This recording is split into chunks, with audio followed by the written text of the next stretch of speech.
হয় আপনি 24-এর বিপ্লবপন্থী, হয় আপনি বৈষম্য বিরোধী বাংলাদেশের পন্থী, আর না হয় আপনি 72-এর বাকশালের দোসর।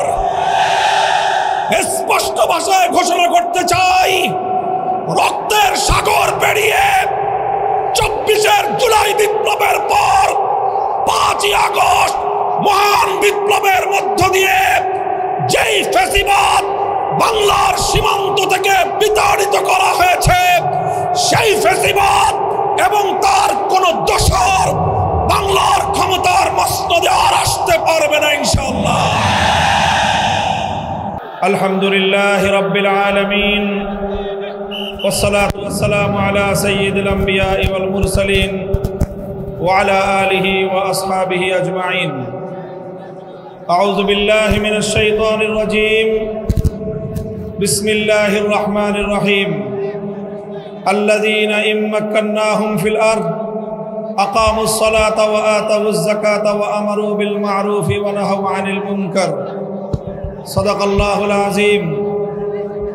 আন্দোলনরত 8 দলের উদ্যোগে আয়োজিত খুলনা বিভাগীয় মহাসমাবেশে উপস্থিত সংগ্রামী সভাপতি, ইসলামী আন্দোলন বাংলাদেশের মোহতারাম আমির পীর সাহেব চরমনাই হযরত সৈয়দ মুফতি মোহাম্মদ রেজাউল করিম, উপস্থিত সম্মানিত প্রধান অতিথি বাংলাদেশ জামাতে ইসলামের আমির জনাব ডক্টর শফিকুর রহমান সহ আন্দোলনরত 8 দলের কেন্দ্রীয় নেতৃবৃন্দ, বিভাগীয় জেলা নেতৃবৃন্দ, সর্বস্তরের খুলনা বিভাগের প্রাণপ্রিয় আমার তৌহিদি জনতা, সর্বস্তরের বাংলাদেশের নাগরিক বৃন্দ, আজ বাংলাদেশের জুলাই অভ্যুত্থান পরবর্তী, জুলাই বিপ্লব পরবর্তী বাংলাদেশে দাঁড়িয়ে এ পর্যায়ে আমরা স্পষ্ট দেখতে পাচ্ছি বাংলাদেশের মানুষ 2 ভাগে বিভক্ত। একটি ভাগ জনবিচ্ছিন্ন, দেশ বিরোধী,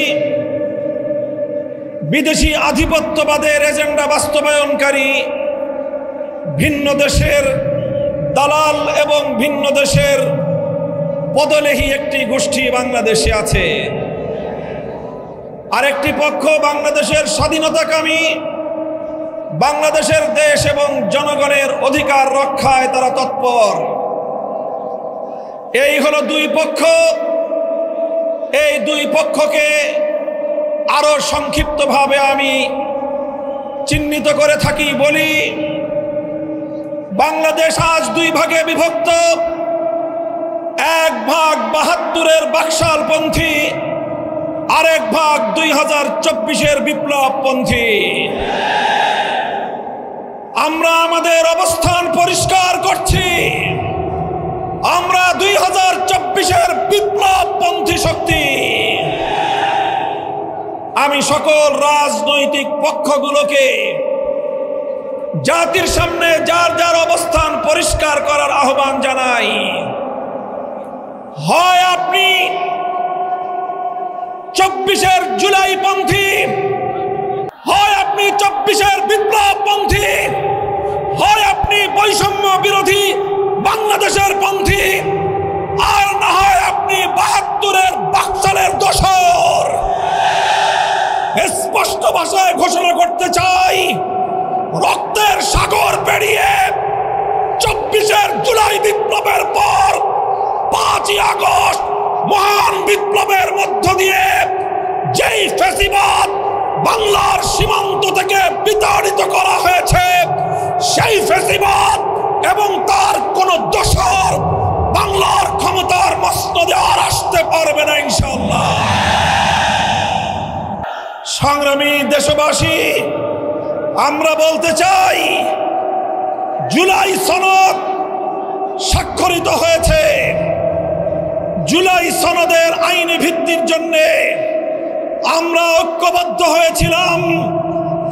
আমাদের সে ঐক্যের ভিত্তির উপর দাঁড়িয়ে জুলাই সনদের প্রাথমিকভাবে আইনি ভিত্তি কার্যকর হয়েছে, সরকারি আদেশ জারি হয়েছে। আমরা দাবি করেছিলাম জুলাই সনদকে চূড়ান্তভাবে আইনি ভিত্তি প্রদানের জন্য গণভোটের আয়োজন করতে হবে। বাংলার মানুষ সেই গণভোটের মাধ্যমে ইনশাআল্লাহ জুলাই সনদকে চূড়ান্তভাবে আইনি ভিত্তি প্রদান করবে। আমরা বলেছিলাম বাংলাদেশের ইতিহাসের এই তাৎপর্যপূর্ণ গণভোট সংসদ নির্বাচনের সঙ্গে, প্রতীকের নির্বাচনের সঙ্গে একসাথে তালগোল পাকিয়ে এই গণভোটের মাহাত্ম্য নষ্ট করবেন না। আমরা বলেছিলাম এই জুলাই সনদের গণভোটকে আগামীর বাংলাদেশের মাইল ফলক হিসেবে প্রতিষ্ঠা করার জন্য আলাদাভাবে স্বতন্ত্রভাবে জাতীয় নির্বাচনের আগে গণভোটের আয়োজন করা হোক। কিন্তু আমরা দেখছি যারা জুলাই সনদের, যারা জুলাই বিপ্লবকে আন্তরিকভাবে গ্রহণ করতে পারে নাই, যারা জুলাই বিপ্লবের বৈষম্য বিরোধী চেতনাকে ধারণ করতে পারে নাই, যারা জুলাই বিপ্লবের ফ্যাসিবাদ বিরোধী সংগ্রামকে ভালোভাবে গ্রহণ করতে পারে নাই, ষড়যন্ত্র করে পর্দার পেছন থেকে কলকাঠি নাড়িয়ে জুলাই সনদের গণভোটকে একই দিনে বাস্তবায়ন করার জন্য বর্তমান সরকারকে তারা বিভ্রান্ত করেছে, পথভ্রষ্ট করেছে। দেশের স্বার্থে, জনতার স্বার্থে, শান্তির স্বার্থে, ঐক্যের স্বার্থে আমরা গণভোটের আয়োজন, হয়তো জুলাই সনদের আয়োজনকে এখন আমরা বলছি স্বতন্ত্র নির্বাচনের মাধ্যমে আলাদা দিন গণভোটের আয়োজনের মধ্য দিয়ে জুলাই সনদ কার্যকর করার এই ঐতিহাসিক পদক্ষেপকে যেন বর্তমান সরকার তার প্রাপ্য সঠিক মর্যাদা দান করে। বলতে চাই, যদি এটা করতে ব্যর্থ হন, ইন্টারিম সরকার, ইতিহাস আপনাদেরকেও ক্ষমা করবে না। ইতিহাস কাউকে ক্ষমা করে না। মনে রাখবেন, ইতিহাসের দায়ে পরিশোধ করতে পারবেন না, কলঙ্ক নিয়ে বিদায় নিতে হবে।